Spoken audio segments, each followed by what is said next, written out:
What's up, everybody? My name is Ben Rader, and I'm going to drop a quick video here to highlight the 5 non-negotiables that I feel like every agent, both new and experienced, should put into play to maximize their profitability, efficiency, and give them the greatest chance of long-term success. Now, as it relates to new agents, we all know that the failure rate is so incredibly high. Part of that is because the barrier to entry to getting into life insurance sales is very low. In a lot of states, you can go from literally knowing nothing about life insurance and 4 or 5 days later be a licensed life insurance agent and honestly have the same legal capacity to operate that a 20-year industry veteran has. So with that being said, I think so many agents blow out of the business because it is easy to get in. They haven't been prepared for what it's like to actually run their business like a business and not like a hobby. So I could have this list be 15 or 20 items long, but these 5 factors I think are so important. And guess what? The agents that are doing these either by design or just by accident are the ones that are having long-term success. I can guarantee you the people that are doing well have these boxes checked. The flip side of that, the agents that seem to be writing a lot of business, or maybe they're doing well, or you thought they were doing well, and it turns out they're not as successful, they're not as profitable, and maybe all of a sudden they're doing solar or something else out of nowhere,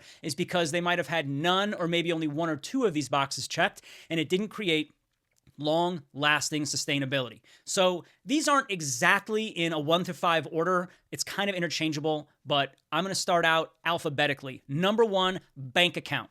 Okay, you need to have a separate bank account for your business. You don't have to be incorporated. You don't need an LLC. I don't care about any of that right now. But if you are depositing your insurance commissions into the same account that your fantasy football Venmo is going into, and you're buying leads, and on the next line item, you're buying dog food, it's going to create a complete mess. You're not going to understand what your profit and loss is, and it's going to be very hard to untangle your personal expenses from your business expenses. It's just like having laundry and keeping it in a giant heap in your room. Yes, you still have the same clothes, but they're not organized. You don't know what's clean, what's dirty. You don't know what you need to wear or where to find what you might be looking for. So bank account, massively, massively important. Number 2, due diligence. This is a big one. It's very easy to jump at the first recruiter that flashes you some incredible numbers or sends you a video in front of a rented car or rented house or something like that.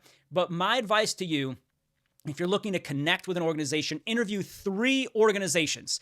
And it doesn't even mean that the organization itself may or may not be a good fit, but who you're working directly with is easily as important. Some people just click better, and as a result, they're going to find success, even if maybe it's not the most desirable organization. If they're working with somebody who's a quality mentor, who's a quality agent that they connect with personally, they're going to experience more success than if they go to an organization that maybe has higher contracts or something like that, but they don't have that same personal connection. So due diligence, interview at least 3 organizations, and remember, you are interviewing them, not the other way around. Don't ever let some recruiter flip it on you like they're trying to hire you. Most organizations will contract any agent who can fog a mirror, so don't think that you are being given some amazing opportunity when in reality, you're just a contracted 1099 producer. Number 3, leads. Look, War Market sucks. Project 100 sucks. Hitting your friends and family up constantly for insurance sucks.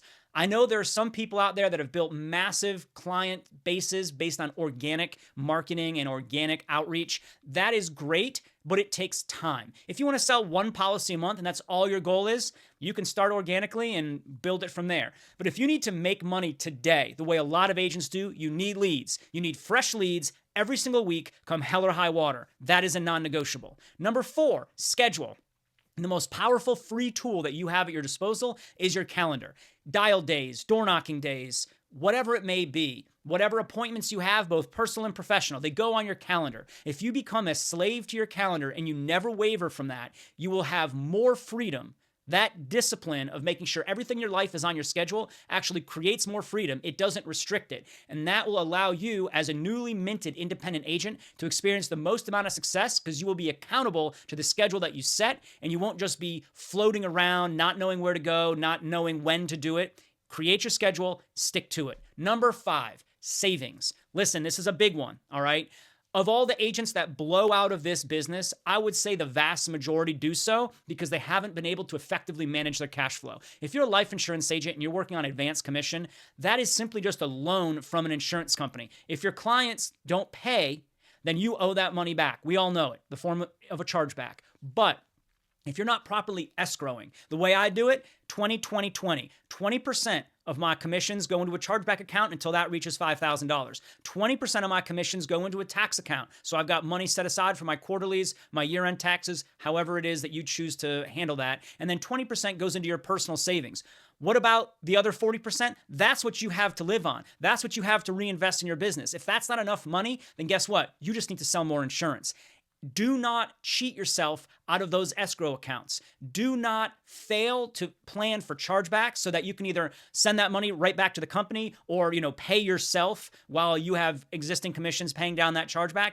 Do not fail to escrow properly for the IRS, especially in your first year where your earned income, your 1099 income is going to be lower than your deposits because most companies do not 1099 on the advance. They only 1099 you on the earned portion. So have that cushion, build it up. I can't tell you how many agents I know that get in trouble with the IRS because they never plan for that. They get paid $1,000, they spend $1,000. They don't chop it up. Most importantly, when you're making these moves, you do it daily, every time you get paid. Don't wait till the end of the week, and certainly don't wait till the end of the month because the amount of money you'll need to move is too large. You'll never do it. Now, I will tell you, I've got a white paper here that goes a little bit more in depth on each one of these topics. So feel free to download it, read through it. Let me know if you have any questions. As always, I'm here to help agents. My calendar, email, and messenger is always open, but I hope that provided a little bit of insight to the 5 non-negotiables that I see as absolute musts for new agents. And if you're not doing all of that and you're an existing agent, my guess is you're probably not seeing the level of success that you hope for, or when you look back and see all your deposits in a year and you wonder why you're not doing as well as your deposits would indicate, my guess is that you do not have all 5 of these boxes checked. So I hope that helps. Good luck and happy selling.